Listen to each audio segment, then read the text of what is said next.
countries you can simply drive into without giving a second thought to where you will leave.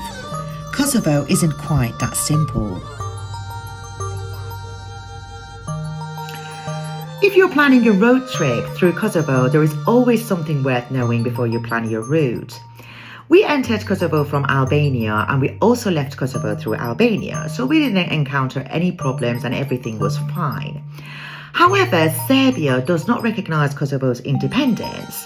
Depending where you're coming from and what are your plans afterwards, where you're going, you better check the border crossings and the entry-exit points. For instance, you cannot enter Kosovo from Albania or North Macedonia and then leave Kosovo through Serbia. Serbia does not recognize a third country entry into Kosovo.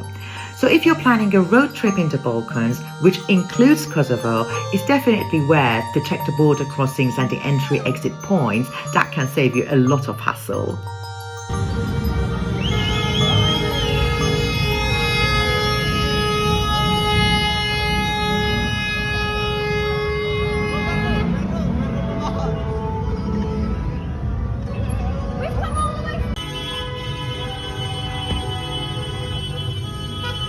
And then we arrived in Kosovo, in Pristina, at a particularly special time. February 17th marks Kosovo's Independence Day, a day that means something very different here than it might to someone arriving from outside the country. The streets were filled with flags, music and celebrations, and everywhere we went, you could feel that this wasn't just another day.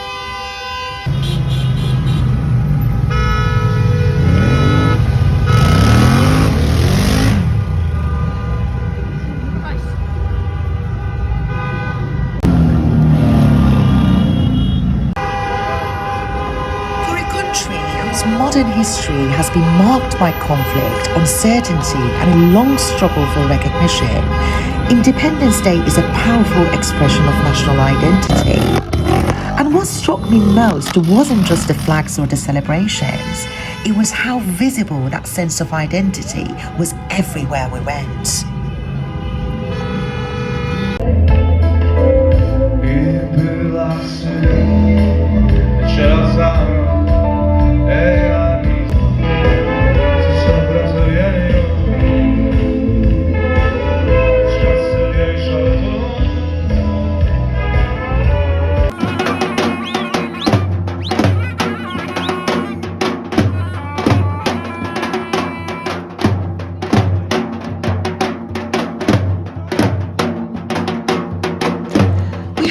Specifically for the celebrations, but arriving at exactly this time gave us a glimpse of the country that we probably wouldn't have experienced on an ordinary week.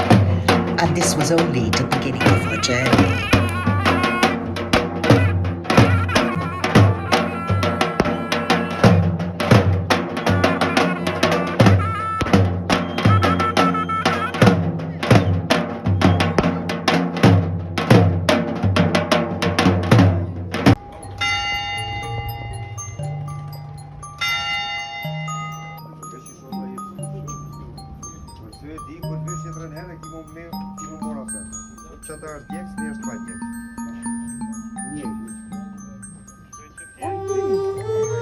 I'm here inside Pristina's Ethnological Museum, surrounded by the ordinary things people once lived with. Traditional clothing, household objects, furniture and photographs. Things that have survived generations and tell the story of everyday life in Kosovo. But standing here, I was listening to the curator tell me how quickly a person can be separated from everything they have ever known. Nearly 1 million Kosovo Albanians were displaced during the conflict, but statistics can never tell you what it feels like to have your entire life reduced to what you can carry. Kosovo is a part of the Balkan, went through a very difficult time, and if you see the recent history in 1999, about 16,000 civilian Albanians have been killed and still missing 1,640. And we have been deported around 800,000 civilian Albanians. to two different main camps. The main one, it was in Blaca, next to the border of Macedonia, where I was part of that Albanian people, and the other one, it was in Albania. But the Blaca camp, it was the biggest one, around 700,000.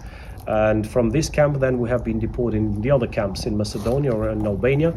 And everybody in Kosovo have different stories, and my personal story is that I was deported in Korça in Albania, south part of Albania. But there were many military Serbian camps, and they put inside of that, and many people.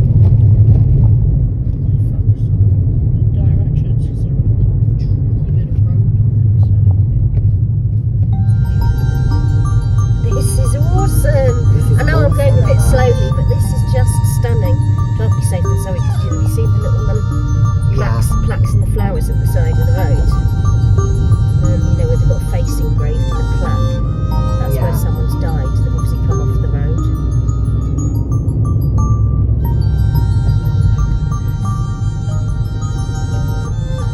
The best way to get to know Kosovo is through its mountain roads, winding through the landscape, connecting places and revealing a side of the country you simply don't see from the cities. Today I'm heading south towards Gadime Cave, one of Kosovo's most remarkable natural sites, known for its unusual marble formations and underground chambers. Hidden beneath the hills, it's another side of Kosovo's story, one that has been forming for millions of years.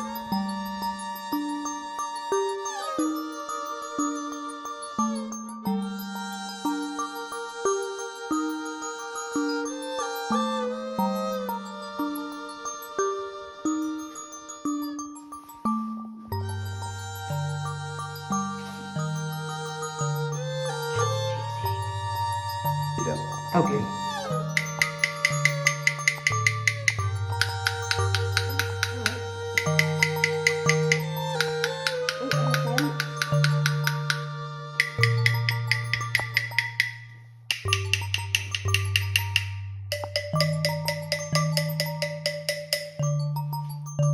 We went to Kosovo in February 2024, the heart of winter.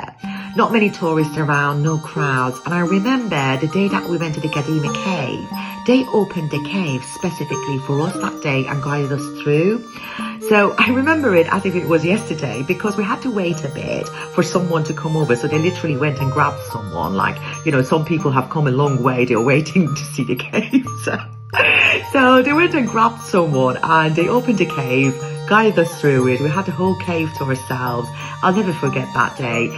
Also the mountain roads, the cities, everywhere were much quieter. Obviously it's February, not a peak touristy time.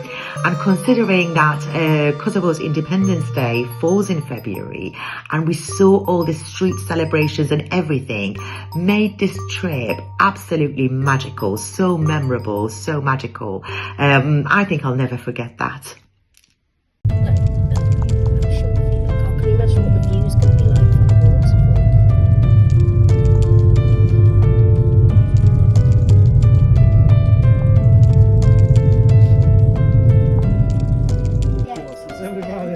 Back on the road again, heading west towards Peja.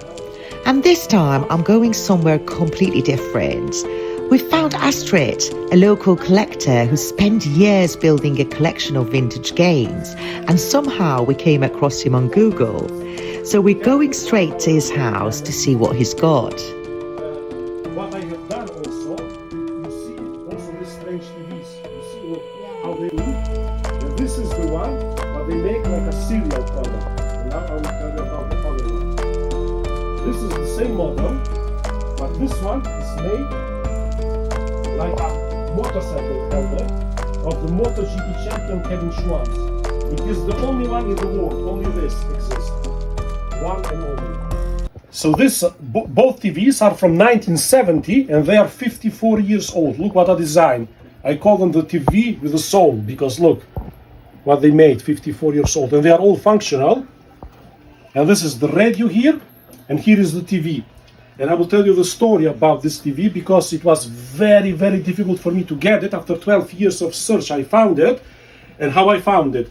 When I put all these TVs on one Facebook site, the biggest CRT site, one Spanish painter, what have the gallery in Belgrade in Serbia, he contacted me and he said, oh, I see you missing one pearl in your collection, one very rare TV. I thought, what could it be? And when he showed me this, I said, oh my God. I say, how much is the price for it? And he said, look, I read your story, how you lost everything in the war, and that you are a passionate collector. I will give you. For the time I was working in Holland, so it was for me impossible to get it. And when I came here, I sent specially taxi from here, Peja, 400 kilometers to the Belgrade to get it. And now it's here after 12 years of search. Many museums all over the world contacted me, that I sell them, or we make one trade for it, but no, it belongs here, so people can come and see here. Oh, there it is. Oh, you can see this. I can't do it. I've got to keep my eyes. I've got to keep my wits about me. Oh, I can.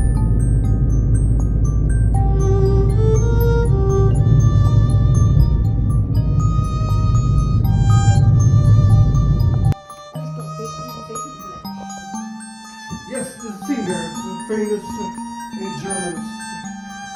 And there's been a vet cave doing the silk. You see?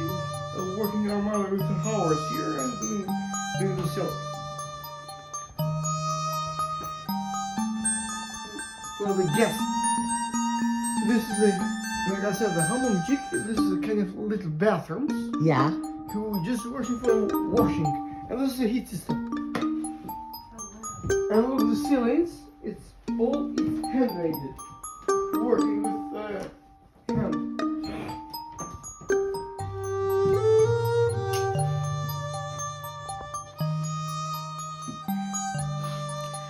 After Peja, we headed towards Gjakova, where we were staying for one night in this beautiful 200-year-old traditional house. We didn't have a huge amount of time to explore the city, as we arrived in the afternoon and left the next morning for Pristina. But we did visit the ethnographic museum, which gave us a little glimpse into the traditional way of life here. One of the things I remember most about Gjakova was the house itself. It had so much character, and we even had this little cat who seemed to think the place belonged to her. For one night, this became our little home in Gjakova. Come on, you sniffing the bed. Come on, Baba. I want to lock the door. I have to pick her up.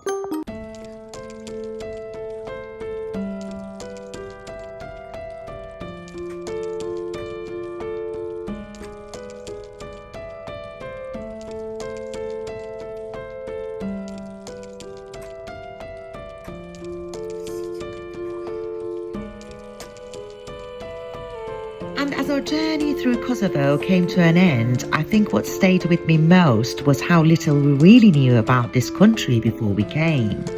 From the quiet winter roads to the old towns, the mountains, the people, and all those little moments along the way, Kosovo surprised us in so many ways. We came in the middle of winter when there were hardly any tourists around, and somehow that made the journey feel even more personal. Sometimes the places you know the least about are the ones that leave the biggest impression, and for us, Kosovo was one of those places.